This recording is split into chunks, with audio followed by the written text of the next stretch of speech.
नमस्कार, नंदाज किचनमध्ये तुमचं स्वागत आहे। साबुदाणा न टाकता नुसत्या बटाट्यापासून अतिशय पातळ आणि अगदी काचेसारखं ट्रान्सफर पापड बनवून तयार होतो। इतका पातळ असला तरी अजिबात तुटत वगैरे नाही, बघू शकता। आणि खायला तर विचारूच नका, अगदी बटाटा चिप्स सारखे हे पापड लागतात, चवीला सुद्धा तसेच लागतात। हे बटाटा चिप्स सारखे पापड आपण वर्षभरासाठी करूनही ठेवू शकतो। नेहमीप्रमाणे करायला अगदी साधी सोपी पद्धत आहे। मेजरमेंट नुसार व्यवस्थित घ्याल तर बिघडण्याचा चान्सच नाही। तर चला जराही वेळ न घालवता आपण आजच्या रेसिपीला सुरुवात करूया। तर इथे मी 4 बटाटे घेतलेले आहेत, तेही छोट्या छोट्या साईजचे। वजनी प्रमाण म्हणाल तर पाव किलो आहे। आता ह्याच्यावरची साल काढून घेऊया। बटाट्याची वरची मात्र सगळी साल पूर्णपणे काढून घ्यायची, जरा सुद्धा राहता कामा नये। बटाटा काळा पडू नये म्हणून असा पाण्यात ठेवायचा। बटाट्याच्या वरची सगळी साल काढून झालेली आहे। आता ह्या बटाट्यांना स्वच्छ पाण्याने एक वेळेस धुवून घ्यायचं आणि हे पाणी फेकून दुसरं पाणी स्वच्छ घेऊन बटाटा त्यात ठेवायचा। बटाटा आपण खिसून घेणार आहोत। बटाटा खिसून का घ्यायचा? कारण बटाटा खिसून घेतल्यावर त्याच्यात जेवढं पण स्टार्च असतो तो पाण्यामध्ये धुतला की निघून जातो। बटाट्याचे स्टार्च पूर्णपणे निघल्याने बटाट्याचे पापड लालसर होत नाही। बटाटा जर कापून घेतला तर त्याच्यातील पूर्णपणे स्टार्च निघला जात नाही, त्यामुळे बटाटा पापड तळल्यानंतर न लालसर होतो। बटाटा पापड बनवताना ही झाली आपली पहिली अत्यंत महत्त्वाची टीप, कारण ह्यामध्ये आपण साबुदाणा वगैरे अजिबात घालणार नाही आहोत, त्यामुळे बटाटा पापड बनवताना ही काळजी मात्र नक्की घ्यायची। बटाटा पापड पांढरा शुभ्र व्हावा त्यासाठी आपल्याला ह्या बटाट्यांच्या पाण्यामध्ये 4 ते 5 वेळेस तुरटी फिरवून घ्यायची आणि हा बटाटा ह्या पाण्यामध्ये फक्त 5 मिनिटं ठेवायचं, जास्त वेळ ठेवायचं नाही। आता 5 मिनिटांनी हा बटाटा खिस असं मोठं मिक्सरचं भांडं घेऊन त्यामध्ये सगळा हा बटाटा खिस टाकायचा आहे आणि अर्धी वाटी पाणी टाकून मिक्सरला ह्याची फाईन पेस्ट करून घ्यायची। बटाटा खिसून घेतल्याने बघू शकता एकदम फाईन पेस्ट तयार होते। आता ह्या पेस्टला आपल्याला चाळणीने गाळून घ्यायचंय। ह्या प्रोसेसमुळे काय होतं की बटाटा पापड कितीही पातळ बनवा अजिबात तुटत नाही किंवा त्याचे तुकडे वगैरे पडत नाही। खाली गाळणीला लागलेली सगळी पेस्ट काढून घ्यायची आणि मिक्स करून घ्यायचंय। आता हे बॅटर आपण मोजून घेणार आहोत। ह्या कढईतून काढून मी दुसऱ्या भांड्यात घेतले। आता ह्याच कढईमध्ये बॅटर किती आहे हे वाटीने मोजून घेऊया। तर वाटीने इथे 1.25 वाटी भरलेला आहे। आता पाणी ह्याच्या दुपटीने घ्यायचं। जर 1 वाटी बॅटर भरत असेल तर 2 वाटी पाणी घ्यायचं। बटाटा पापड बनवण्याचं हे पाण्याचं परफेक्ट प्रमाण आहे। इथे बॅटर 2.25 कप झालतं, त्यासाठी 3.5 वाट्या पाणी घेतलेलं आहे। ह्याच्यापेक्षा जास्त पाणी किंवा थोडं सुद्धा जास्तीचं पाणी टाकायचं नाही, नाहीतर शिजवल्यानंतर न बॅटर एकदम पातळ होऊ शकतं। त्यामुळे जे प्रमाण आहे तेच वापरायचं। आता ही कढई उचलून गॅसवर ठेवायची। सुरुवातीला बॅटर थिक होईपर्यंत गॅस मात्र मोठाच ठेवायचा आणि जसजसं बॅटर थिक होत जाईल तसं लगेच गॅस मीडियम ठेवायचा। आता हे बॅटर थिक होईपर्यंत मात्र कंटिन्यू चमच्याने सतत हलवत राहायचं, नाहीतर ह्याच्या गुठळ्या व्हायला लागतात। एकदा का बॅटर थिक झालं की मग गॅस लो मीडियम ठेवायचा। ह्यामध्ये चवीपुरतं पाव चमचा मीठ टाकायचंय।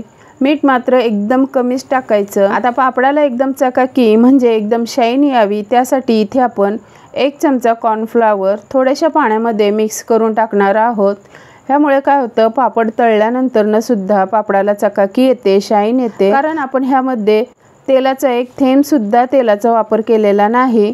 कॉर्नफ्लॉवर टाकल्यावर बॅटरला बघू शकता कशी चकाकी शाईन आलेली आहे आणि बॅटर ही लगेच थिक व्हायला लागलेला आहे। जर कॉर्नफ्लॉवर टाकायचं नसेल तर काही हरकत नाही, तरीही पापड असेच होतात, करून बघा। आता जर समजा चुकून थोडं जरी जास्तीचं पाणी झालं आणि बॅटर पातळ झालं तर काय करायचं, तर घाबरायचं नाही। साबुदाणा तर आपल्या घरामध्ये असतोच, तर 2 चमचे साबुदाणा घेऊन त्याची मिक्सरला एकदम फाईन पावडर करून ते चाळून घ्यायचं आणि मग ह्या बॅटरमध्ये टाकायचंय। बॅटर लगेच घट्ट व्हायला लागतं। पापड बनवताना जर बॅटर पातळ झालं तर त्यासाठी ही अत्यंत महत्त्वाची टीप ही मी सांगितलेली आहे, त्यामुळे पापड बिघडण्याचा प्रश्नच नाही। आता बॅटर चांगलं थिक झालेलं आहे। आता ह्याच्या गुठळ्या किंवा गाठी होण्याचा चान्सच नाही, त्यामुळे आता ह्याच्यावरती झाकण ठेवून 20 ते 25 मिनिटं लो गॅसवरती हे मिश्रण शिजवून घ्यायचं।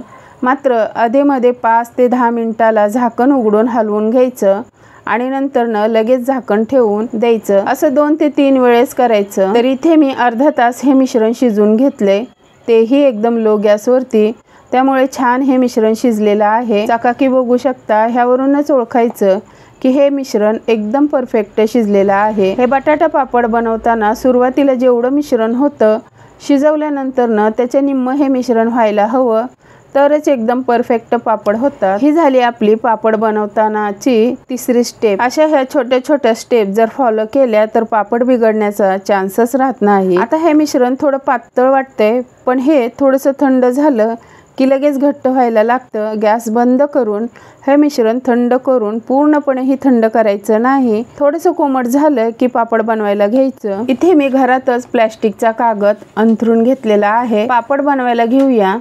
आपल्या आवडीनुसार लहान मोठे पापड बनवायचे, पण इथे मी एकदम लहान लहान साईजचे पापड बनवणार आहे। तर पहा, अगदी मस्त सहज हे बॅटर पडलं जाते। आणि हे बॅटरला मात्र पसरवायचं नाही, कारण जर बॅटर पसरवून जर पापड बनवले तर ते वाळल्यानंतर अगदी कागदासारखे होतात, तुटलेही जाऊ शकतात। जर मोठे मोठे पापड बनवायचे असतील तर बॅटर ही भरपूर घेऊन पसरवायचं। इथे मी बघू शकता एकदम छोटे छोटे साईज मध्ये पापड बनवत आहे। तर पहा, मस्त असे हे सगळे पापड बनवून झालेले आहेत। अजिबात हे पापडचं बॅटर पसरलेलं नाही। बघू शकता, पाव किलो बटाट्यामध्ये बघू शकता किती हे पापड तयार झालेले आहे। आता हे पापड मी रात्रभर पंख्याखाली वाळवून घेणार आहे आणि दुसऱ्या दिवशी उन्हात सुकून घेईन। तर इथे बघू शकता, दुसऱ्या दिवशी पापड मस्त सुकलेले आहे। अगदी काचेसारखा हा पापड झालेला आहे। अगदी सहज न तुटता हे पापड निघत आहे। हे पापड बनवताना आपण कुठेही तेलाचा वापर केलेला नाही, बिना तेलाचे हे पापड आहेत। बघू शकता किती ट्रान्सपरंट हे पापड झालेले आहेत। पाव किलो बटाट्यापासून अगदी परातभर हे पापड झालेले आहेत। आता हे पापड मी तुम्हाला तळून सुद्धा दाखवते। कढईत तेल गरम करायला ठेवलेलं आहे। पापड कुठलाही असू द्या, तेल मात्र पहिल्यांदा चांगलं गरम करून घ्यायचं आणि मग गॅस लो करायचा आणि पापड तळून घ्यायचा। तर पहा, मस्त हे पापड फुलले जात आहेत। बघू शकता, अशा मेजरमेंट नुसार कितीही किलोचे पापड तुम्ही न बिघडता न चुकता बनवू शकता। पापड बघू शकता अगदी डबल फुलले जात आहेत। पापड तुम्हाला तोडून सुद्धा दाखवते। बघू शकता किती खुसखुशीत पापड झालेले आहेत। अगदी उपवासाला आपण बटाटा चिप्स खातो, तसेच हे बटाटा पापड बनवून तयार झालेले आहेत। नेहमीप्रमाणेच एकदम साध्या सोप्या पद्धतीने आजची ही बटाटा पापडाची रेसिपी कशी वाटली कमेंट करून नक्की सांगा। आणि हो, माझे व्हिडिओ जर तुम्हाला असेच आवडत असतील तर लाईक करा, शेअर करा, कमेंट करा। चॅनलला अजून सबस्क्राईब केलं नसेल तर करून घ्या। भेटूया अशाच नवनवीन व्हिडिओमध्ये, तोपर्यंत धन्यवाद।